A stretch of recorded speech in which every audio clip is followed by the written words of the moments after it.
Good evening. It's my pleasure to present a proposal for returning grades 4 and 5 students to school 5 days a week.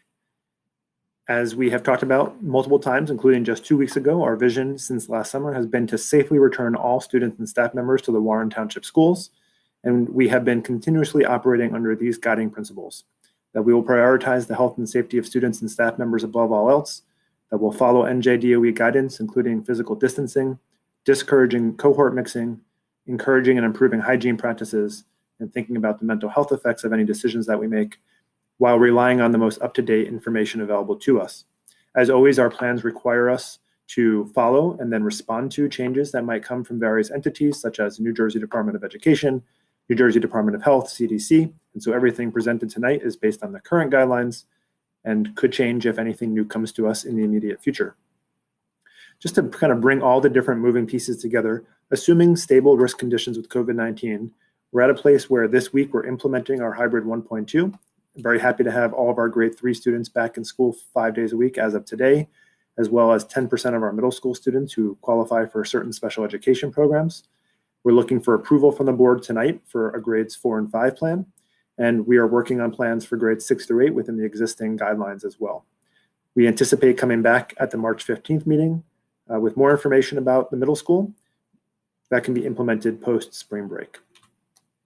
Just as a reminder, we do still see cases going up in Warren Township, and our health official reminds us that they're going up more so than in other places. And so we need to stay vigilant, especially with spring break coming, in order to keep our school facilities open and operating as they've been able to do so successfully so far this year. Our regional case rate has fallen a bit over the last couple of weeks. So we saw a big decline several weeks ago, which led to the state moving our region to the yellow or moderate risk level. It's now been pretty stable for a few weeks. And as we did in the fall, when conditions are good, especially when they're green, we keep on bringing more and more students back. We put that in a pause when the giant jump came in November. And now that the jump is leading to a big decline, we are in the process of bringing students back more now as well. Just as a reminder, Central Jersey West, which includes Somerset County, is currently considered moderate risk. That's the yellow. In the moderate yellow risk, we have guidance here about a mixture of program options with hybrid and in-person. Under the federal CDC guidelines, which only went in place just a couple weeks ago, Somerset County is still listed as high transmission, which is red, which encourages staying in virtual only unless you can guarantee your mitigation strategies, as we have been able to do consistently all year long. So what are we looking to do 2 weeks from today? Continue what was our hybrid 1.2 goal of transitioning the greatest number of young students from A/B hybrid to full-time in-person cohort C, given our existing resource constraints and health and safety guidelines. Why does this come next? Well, the conditions, as long as they continue to be moving in the correct direction like they are now, and our safety practices allow us to do this, feeling confident that the safety measures are appropriate.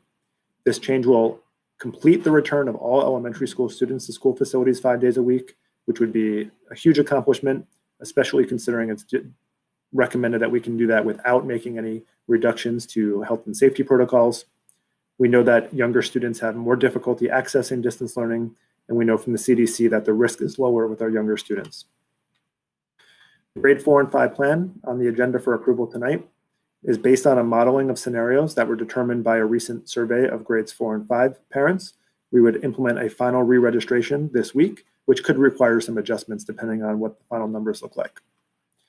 This is very much like our K through 3 process so far this year. So at grades 4 and 5, students who are currently in cohorts A or B will move to cohort C on March 15th. Full-time distance learning students will be combined across the district and have their own dedicated teachers.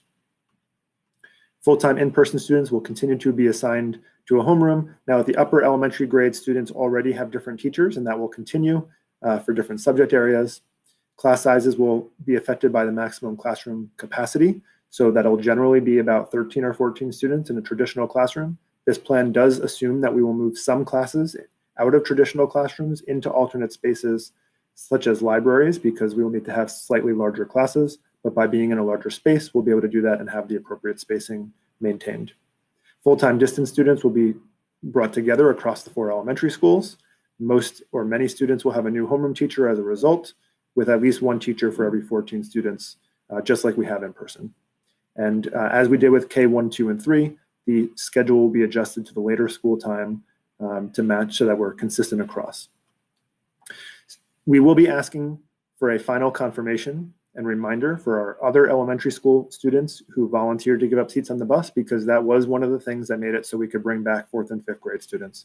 So parents who said they would give up their child's seat in the bus will be asked to do that as of March 15th. More information to come to those families.